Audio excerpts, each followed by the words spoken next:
오늘도 이렇게 하나님 앞에 예배자로 나오신 여러분에게 하나님께서 온전히 말씀하시고 하나님을 만나는 그런 축복이 있는 예배가 되기를 간절히 축복합니다. 아멘. 여러분, 운동선수가요, 자신의 한계를 뛰어넘고 한 단계 이렇게 성장하는 그런 계기들, 시간들이 있습니다. 운동선수가 이렇게 자신이 한번 성장하는 그런 계기가 있는 때가 언제일까요? 신무기를 장착했을 때, 아니면 무슨 비법을 알아냈을 때이기도 하지만, 공통적으로 운동선수들이 대답하는 것이 뭐냐면, 자기에게 온 큰 위기를 극복했을 때 내가 한 단계 성장했다라고 얘기하는 것입니다. 운동 경기 중에 정말 위급하고 그런 어려운 순간을 만났을 때, 또 건강과 몸의 문제를 만났을 때, 혹은 깊은 슬럼프에 빠졌을 때, 이것을 잘 극복했을 때 한 단계 자신이 성장하고 자신의 실력과 자신의 생각이 업그레이드 되었다라고 공통적으로 말하는 것을 우리가 듣게 됩니다. 이 사진을 보면 유명한, 요즘 핫한 우리 유현진 선수가 나오는데요. 유현진 선수에게도 그런 위기가 있었어. 어떤 때냐면, 투수의 생명은 어깨인데 어깨를 수술했습니다. 보통 어깨 수술하고 투수가 성공하는 경우가 거의 없는데, 유현진 선수는 어깨를 수술하고 성공했을 뿐만 아니라 어느 정도냐면, 지금 메이저리그에 전 세계에서 날고 기는 그런 투수들이 다 모인 그곳에서 방어율로 전체 1위를 하고 있는, 우리나라의 국위를 선양할 뿐만 아니라 희망을 주는 멋진 모습으로 그 위기를 극복하고 한 단계 업그레이드된 선수로 지금 있는 모습을 우리가 보게 된다는 것이죠. 이것은요, 운동 경기만 그렇지 않습니다. 바로 우리의 신앙 성장도 이와 마찬가지입니다. 물론 훈련을 잘 받고 은혜를 받아서 신앙의 성장이 분명히 일어납니다. 그런데 신앙 가운데, 이 신앙생활 가운데 우리에게 닥친 어려움, 특별히 시험을 잘 이겨냈을 때 그 신앙이 두드러지게 성장하는 모습을 보게 된다는 것이죠. 그래서 시험과 신앙의 성장은요, 어떻게 보면 떨어질 수 없는 불가분의 관계에 있다라고 말할 수 있습니다. 여러분, 고기를 잡는 어부가 거센 파도를 한 번도 안 만나고 고기를 잡을 수 있을까요? 없지요, 그죠? 당연히 만선의 기쁨을 누리려면 파도를 만나서 싸워 이겨야 하는 것이죠. 우리의 인생의 길에서도 성공을 한 사람들을 보면 어려움을 여기 이리저리 그냥 어려움을 피해가서 성공했다고 얘기하는 사람은 아무도 없습니다.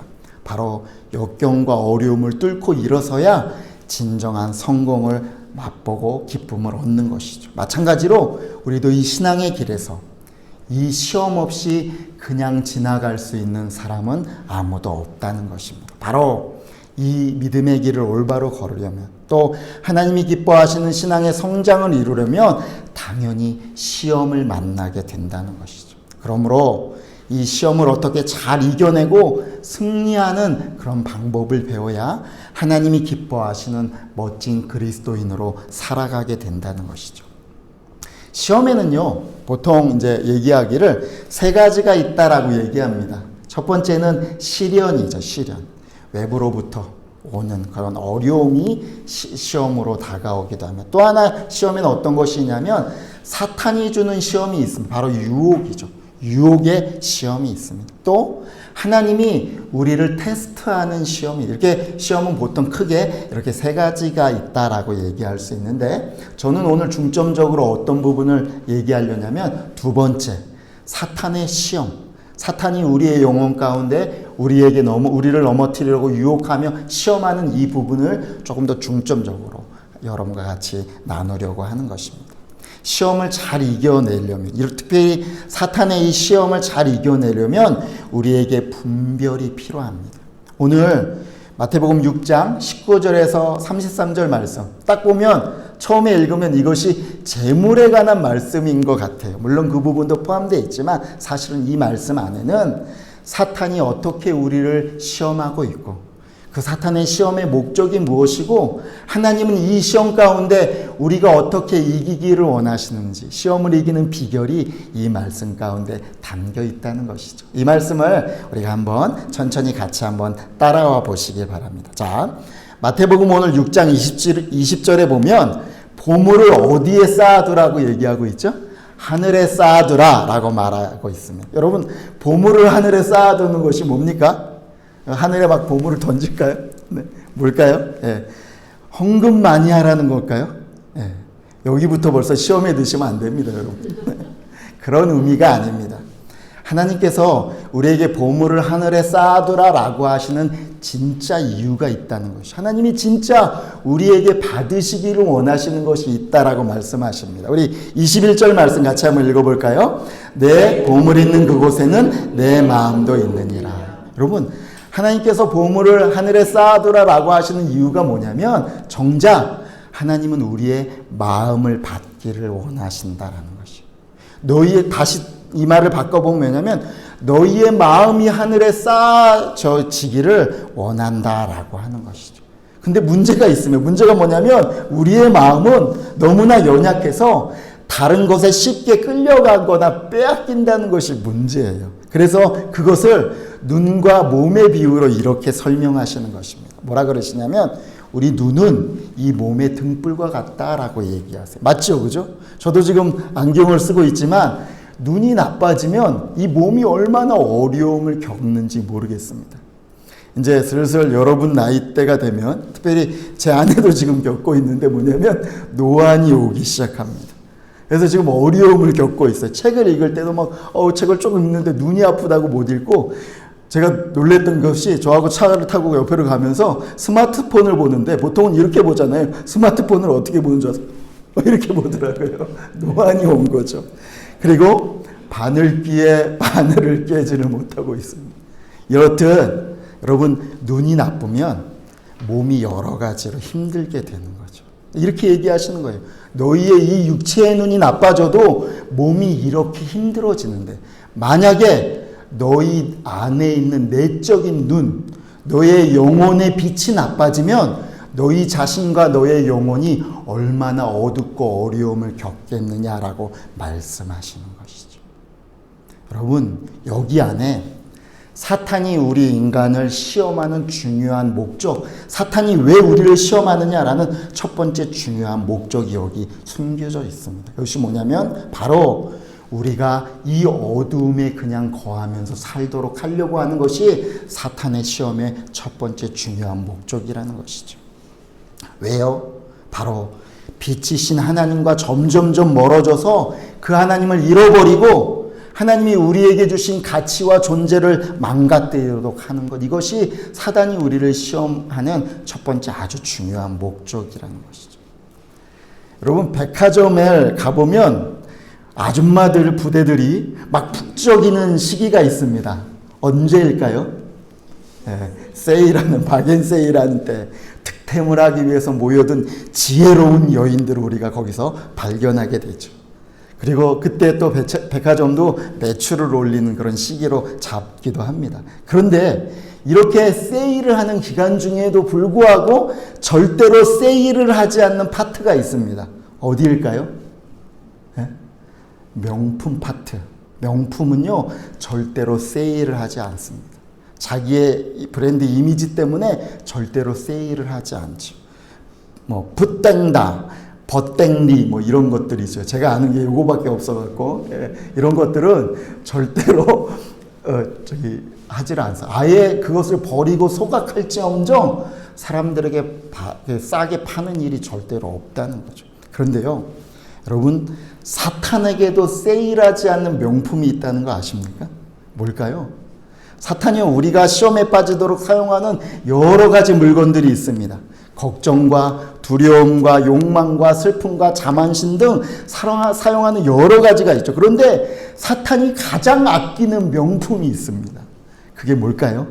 그게 바로 낙심입니다. 낙심.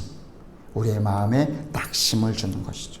우리 마음속 깊이 낙심을 심어놓고는 이 낙심을 통해서 자신의 시험을 성공하게 만든다는 것이죠. 바로 우리 스스로 내 자신에게 낙심하게 만듭니다.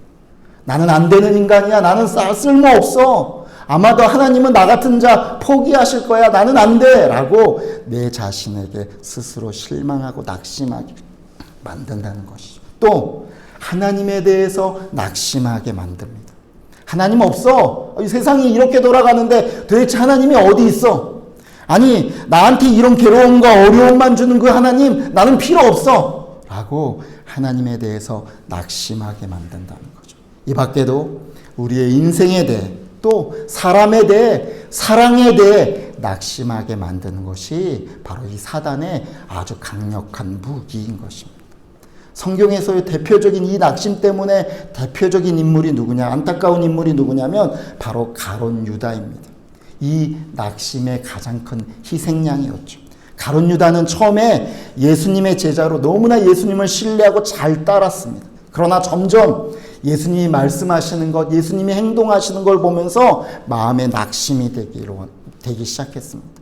이스라엘을 로마의 압자에서 해방시키는 그런 해방자가 되기를 원했는데, 또 사람들이 모두 옆에서 원하는 것처럼 예수님 제발 우리의 왕이 되셔서 우리의 먹고 사는 문제, 우리의 질병의 문제 모든 것 해결해 주세요 라고, 우리의 왕이 되십시오 라고 부추김에도 불구하고 왕이 되지는 않으시고 오히려 이상한 말씀만 하시는 거예요.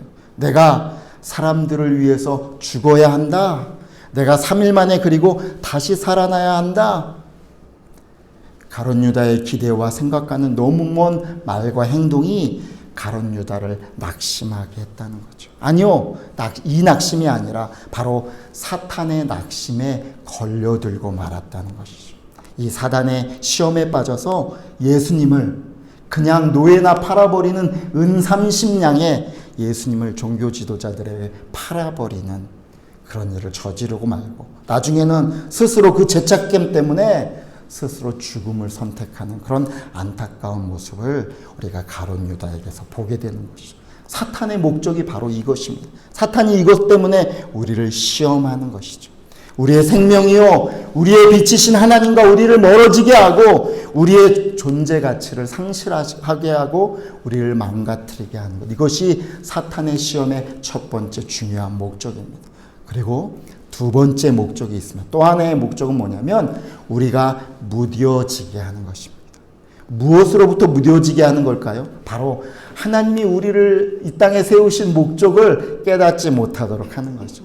하나님이 우리에게 하기를 원하시는 귀한 일들을 하지 못하도록 만드는 거죠. 저는 이것을 영적인 청개구리다라고 얘기하고 싶어요.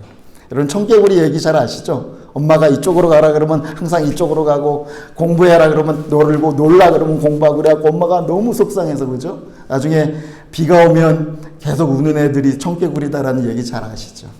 이것처럼 하나님이 말씀하실 때 듣지 못하는 영적인 청개구리로 만들려고 하는 것, 이게 사단의 목적이라는 것이죠. 성경에선 이것을 어떻게 표현하냐면 종종 너희는 목이 곧은 백성이다, 너희는 목이 뻣뻣한 백성이다 라고 말하는 것, 바로 이런 무뎌짐을 얘기하는 것입니다. 우리 마태복음 6장 24절과 25절 말씀 같이 한번 읽겠습니다. 한 사람이 두 주인을 섬기지 못할 것이니 혹 이를 미워하고 저를 사랑하거나 혹 이를 중히 여기고 저를 경히 여김이라. 너희가 하나님과 재물을 겸하여 섬기지 못하느니라. 그러므로 내가 너희에게 이르노니 목숨을 위하여 무엇을 먹을까 무엇을 마실까, 몸을 위하여 무엇을 입을까 염려하지 말라. 목숨이 음식보다 중하지 아니하며 몸이 의복보다 중하지 아니하냐. 뭐라고 얘기하시냐면 바로 사단이 우리에게 염려라는 것, 세상의 방식으로 살아가는 이 염려를 불어넣어서 하나님이 원하시는 방식대로 진정한 우리의 가치와 우리의 소명대로 살아가지 못하도록 우리를 무뎌지게 한다라고 얘기하는 것입니다. 왜 사람들이 우리의 진정한 빛이신 예수님을 섬기지 못하고 재물을 섬길까요? 왜 영혼의 빛이 어두워짐에도 불구하고 우리는 재물을 섬기게 될까요? 바로 염려와 두려움 때문이죠. 뭐에 대한 염려와 두려움입니까? 안전에 대한. 바로 안전이 이 재물에 있다라고 여겨지게 만드는 것이죠. 그래서 이 두려움과 무엇을 먹을까, 무엇을 마실까, 무엇을 입을까 걱정하고 염려하고 사는 것이 당연한 것처럼 끌려다니는 인생으로 전락하게 만든다는 것이죠. 예수님이 누가복음 17장 27절에서 29절에 이런 비유를 드십니다. 이런 말씀을 하십니다. 노아가 방주에 들어가던 날까지 사람들이 먹고 마시고 장가들고 시집가더니 홍수가 나서 그들을 다 멸망시켰으며 또 롯의 때와 같으리니 사람들이 먹고 마시고 사고 팔고 심고 집을 짓더니 롯이 소돔에서 나가던 날에 하늘로부터 불과 유황이 비오듯 하여 그들을 멸망시켰느니라. 노아의 홍수 때 그렇게 노아 홍수가 있을 것이다라고 경고했음에도 불구하고 사람들이 먹고 마시고 장가가고 시집가다가 그냥 멸망을 받았다. 소돔과 고모라가 유황불로 심판을 당할 때 사람들이 사고 팔고 심고 집을 짓고 살다가 그냥 심판을 당했다라고 말씀하시는 거예요. 근데 한번 여러분 생각해 보세요. 먹고 마시고 장가들고 시집가는 것 이거 나쁜 것일까요? 여러분 사고 팔고 내가 심고 집을 짓는 것 잘못된 것인가요? 아니지요. 이거 우리가 살아가는 일상적인 생활이죠. 근데 무엇이 문제라고 얘기하는 걸까요? 바로 먹고 마시고 장가가고 시집가고 팔고 심고 집 짓는 여기에만 그냥 온통 내 모든 마음과 생각이 빼앗기며 몰두하다가 진짜 하나님이 말씀하시는 것에 진짜 가치에 집중하지 못하고 사는 것, 이것이 문제라고 말씀하시는 거죠. 하나님이 여러분과 저를 이 땅에 진짜 보내신 그 목적과 가치의 삶을 살지 못하고 태어나서 그냥 죽음으로 끌려가는 존재로 그냥 전락해버리면서 사는 것, 이것이 사탄이 시험을 하는 두 번째 중요한 목적이라는 거죠. 그러면 어떻게 우리는 이렇게 하나님과 멀어지는 것, 또 이렇게 무뎌져서 살지 않는 이런 이 시험을 이겨내는 방법이 무엇일까라는 거죠. 첫 번째로 하나님은 우리에게 이렇게 얘기하십니다. 한번 따라할까요? 염려하지 말라. 염려하지 말라. 염려하지 말라. 염려하지 말라. 네, 여러분 속에로 이런 마음이 생길지도 모르게, 아니 누가 염려하고 싶어서 염려합니까? 내가 오늘부터 나 염려하지 않을래 딱 이렇게 하면 염려가 되지 않으면 얼마나 좋겠습니까? 그죠? 근데 하나님이 오늘 염려하지 말라라고 말씀하십니다.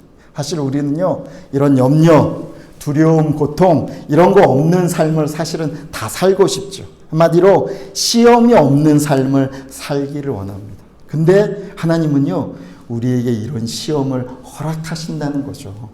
왜일까?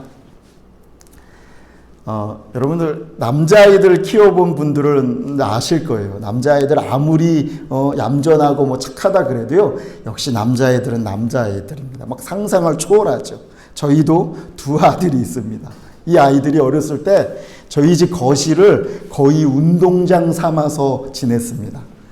다행히 1층이라서 다행이었죠. 그죠? 그래서 야구하고 축구하고 난리가 아니었습니다. 뭐 거기에 저도 한몫을 했긴 했지만 네, 그랬습니다. 근데 제가 퇴근하고 어느 날 이제 집에 갔는데 저희 큰아이가 다리를 막 쩔뚝쩔뚝 절면서 아프다고 하는 거예요. 아파 다리가 아파. 그래서 근데 얘기를 들어보니까 집에서 동생하고 축구를 하다가 서로 이게 발길이 부딪혀 갖고 다리가 이제 좀 다친 것 같아요. 뭐 사내 아이들 보통 그러니까. 그리고 또 저희 큰애가 조금 엄살이 있거든요. 그래서 야 아빠가 그냥 보니까 괜찮을 거야. 좀 있으면 괜찮아 하고 그냥 제가 그렇게 얘기를 했어요. 그런데 문제는 1시간 정도 지났을까? 이 아이가 막 쩔뚝쩔뚝거리면서 저희 앞에 와서는 막 눈에 닭똥 같은 눈물을 막 흘리면서 이렇게 얘기, 아빠 제가 참아보려고 정말 노력했는데요 너무 아파요 이러는 거예요. 그 순간 이게 좀 뭐가 문제가 있구나 생각돼서 업고 병원을 갔는데 새끼 발가락이 골절된 거예요. 그 순간 그 얘기를 듣고는 돌아오는 내내 얼마나 미안하던지 제가 업고 왔다는 거 아닙니까? 내가 고통을 당할 때 하나님 어디 계십니까? 라는 필립 얀시가 쓴 책이 있어요. 내가 고통을 당할 때 하나님 어디 계십니까? 근데 여기서 필립 얀시가 고통에 대해서 이게 재밌는 부분을 우리에게 지적해 주더라고요. 이렇게 얘기합니다. 신체의 우리가 고통을 느끼는 이 고통망은 창조의 천재가 만든 걸작이다. 이렇게 얘기하면서 이렇게 예를 듭니다. 여러분, 우리 손가락 끝이 어느 정도의 압력을 받을 때 고통을 느끼는지 아십니까? 의사들이 얘기하기는 300g의 압력을 받을 때 그제서야 고통을 느낀다고 합니다. 근데 발바닥은 어느 정도의 압력을 받아야 고통을 느낀지 아십니까? 이 손가락 끝보다 더 예민해요. 발바닥은요 200g의 압력을 받으면 고통을 느낀답니다. 또 손등은요? 손등은 100g의 압력을 받으면 고통을 느낀답니다. 팔뚝은요? 팔뚝이 생각보다 더 예민하더라고요. 20g의 압력을 받으면 고통을 느낀답니다. 그러면 여러분 가장 예민한 우리의 눈의 각막은 어느 정도의 고통을 느낄까요? 바로 단지 0.2g의 압력을 받아도 우리 눈의 각막은요 고통을 느낀다고 합니다. 그러면서 이렇게 얘기하는 거예요. 우리 손이 염증이 생겨서 이렇게 부어오르잖아요. 그러면 이 염증이 생긴 손은 보통 때보다 10배의 고통에 민감하게 된다는 것이죠. 왜 그럴까요? 바로 여기 문제가 있어 라고 알려주는 것이죠. 잘못 건드리면 더 심해질 수 있으니까 조심해줘 라고 말하는 것이죠. 또 하나 빨리 치료해줘 라고 말하는 것이죠. 그러면서 필립 씨가 이렇게 결론을 내고 있습니다. 고통은 하나님의 커다란 실수나 때늦은 미봉책이 아니다. 오히려 고통은 우리가 정상 기능을 발휘하며 살기 위해서 또 우리가 회복과 치료를 위해서 꼭 필요하다라고 결론을 내고 있다는 것이죠. 하나님은 우리에게 시험을 주십니다. 그런데 이 시험과 고통과 어려움을 주시는 이유가 있다는 것이죠. 오늘 하나님이 우리에게 염려하지 말라라고 말씀하십니다. 근데 이 염려하지 말라라는 말은 저는 딴 의미로 이렇게 들리는 거예요. 뭐라고 들리냐면 너 그 염려, 네가 가지고 있는 지금 그 문제 네가 혼자 껴안고 힘들어하지 말고 나한테 가져와서 맡겨라 라는 말로 들린다는 것이죠. 예. 우리의 안전에 대한 염려와 두려움 때문에 우리 세상의 재물과 세상의 염려에 끌려다니는 우리에게 하나님이 이렇게 말씀하십니다. 얘야, 너의 진짜 안전은 네가 붙잡으려고 하는 그 세상과 너의 재물에 있는 것이 아니라 바로 너의 아버지인 나 하나님께 있다. 너의 안전은 나다. 나에게 오너라 라고 하나님이 말씀하신다는 것이죠. 그래서 25절부터 하나님이 비유로 얘기하십니다. 공중의 새와 들풀을 먹이고 입히시는 하나님이 나다라고 말씀하시면서 이렇게 결론을 내시는 거죠. 우리 32절 말씀 같이 읽겠습니다. 이는 다 이방인들이 구하는 것이라 너희 하늘 아버지께서 이 모든 것이 너희에게 있어야 할 줄을 아시느니라. 너희 하늘 아버지께서 너희의 문제 해결책이고 너희의 안전이다. 너희 아버지께로 돌아와라 라고 말씀하시는 것입니다. 여러분에게 고통과 어려움과 염려와 두려움의 시험이 혹시 다가와 있습니까? 이것을 통해서 하나님께서 여러분을 고치시고 회복시키시고 입히시고 도우시려는 하나님의 부르심의 음성인지를 깨달으시는 여러분 되기를 축복합니다. 여러분의 생명과 안전 되신 그 하나님께로 여러분 가까이 가는 여러분 되시기를 축복합니다. 시험을 통해 사단은 우리가 하나님과 멀어지게 하려고 하지만 하나님은 오히려 그 시험을 통해서 얘야 내게 가까이 오렴 하고 초청하고 계신다는 것을 여러분 깨닫고 시험이 올 때마다 내 안전과 생명이신 그 하나님께로 더 가까이 가는 여러분 되시기를 주의 이름으로 축복합니다. 아멘. 또 두 번째 해결책이 있습니다. 한번 따라 할까요? 그의 나라와 그의 의를 구하라. 네, 많이 들어본 곳이죠. 그죠? 우리 33절 말씀 같이 한번 읽겠습니다. 너희는 먼저 그의 나라와 그의 의를 구하라. 그리하면 이 모든 것을 너희에게 더하시리라. 여러분 세상은요. 우리에게 승리하는 인생을 살라고 얘기합니다. 그러면서 그 승리의 비결이 뭐냐면 세상의 방법과 세상의 문화와 세상의 풍조에 따라 살아가는 것, 그것이 승리의 비결이라고 우리에게 가르쳐 줍니다. 그러나 여러분 그런 승리를 쫓아 보면 계속해서 우리의 영혼의 빛, 우리 안에 있는 참된 빛을 잃어버리는 삶을 살게 된다는 것이죠. 염려와 두려움의 늪에 계속 빠져서 허우적거리는 신세로 전락하게 된다는 것입니다. 하나님은 하나님의 자녀인 우리가 염려에 빠져서 세상의 그릇된 가치와 문화의 풍조에 떠밀려서 사는 그런 존재가 되기를 원하시지 않습니다. 하나님은 바로 우리가 하나님의 나라와 하나님의 의를 구하는 자로 살기를 원하신다는 것이죠. 여러분, 하나님의 나라를 구하는 것이 무엇일까요? 쉽게 얘기하면 이런 것입니다. 바로 하나님의 통치를 받는 것이죠. 하나님의 기준과 하나님의 가치와 하나님의 말씀에 따라 살아가는 것. 이것이 너희에게 복이다라고 말씀하십니다. 여러분, 그의 의를 구한다는 것은 뭘까요? 쉽게 얘기하면 하나님과 좋은 관계를 맺는 것입니다. 사람들 사이에 좋은 관계를 어떻게 맺죠? 이 사람하고 좋은 관계를 맺으려면 이 사람이 좋아하는 거 나도 좋아하고 이 사람이 싫어하는 거 나도 싫어하면 좋은 관계를 맺게 되는 것이죠. 그의 의를 구하는 것은 바로 하나님과 좋은 친밀한 관계가 되는 것입니다. 바로 하나님이 기뻐하시는 것을 나도 기뻐하고 하나님이 미워하시는 것을 나도 미워하는 것. 이것이 하나님의 의를 구하는 것입니다. 여러분, 성도가 하나님의 나라와 하나님의 의를 구하는 것이 진짜 승리입니다. 아멘이십니까? 아멘. 이것을 정말 명심하시길 바랍니다. 여러분, 하나님이 나중에 여러분을 칭찬하시고 여러분에게 면류관을 주는 것은 이 땅에 얼마나 성공했느냐가 아니라 바로 네가 이 땅을 사는 동안 하나님의 나라와 하나님의 의를 얼마나 구했느냐를 성공과 승리로 우리에게 칭찬하시고 면류관을 주실 것입니다.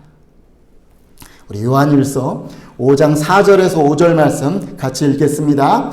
무릇 하나님께로부터 난 자마다 세상을 이기느니라. 세상을 이기는 승리는 이것이니 우리의 믿음이니라.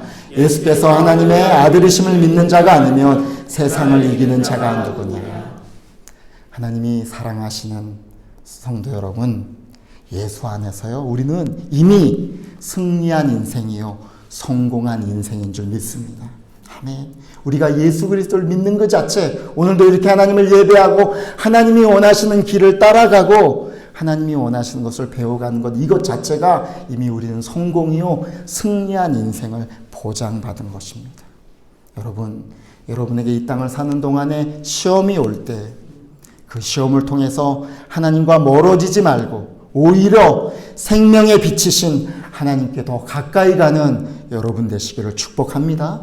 세상의 염려를 주께 맡겨버리고 하나님이 원하시는 그의 나라와 그의 의를 먼저 구하여서 승리하는 멋진 성공의 삶을 살아가는 여러분 모두가 되시기를 주의 이름으로 축복합니다. 아멘. 우리 같이 한번 기도하겠습니다. 오늘 말씀을 생각하면서 하나님, 나에게 역경과 어려움과 시험들이 분명히 이 땅을 살아가다 보면 올 것인데 그때 하나님과 더 가까이 가는, 빛이신 내 생명이신 하나님께 더 가까이 가는 그런 인생 될 수 있도록 도와주시고 그의 나라와 그의 의를 구하는 자 될 수 있도록 축복하여 주시옵소서. 나의 눈을 열어서 하나님이 기뻐하신 것을 바라볼 수 있도록 믿음의 눈을 열어주시옵소서. 우리 다 같이 한번 통성으로 기도하겠습니다. 하나님 아버지,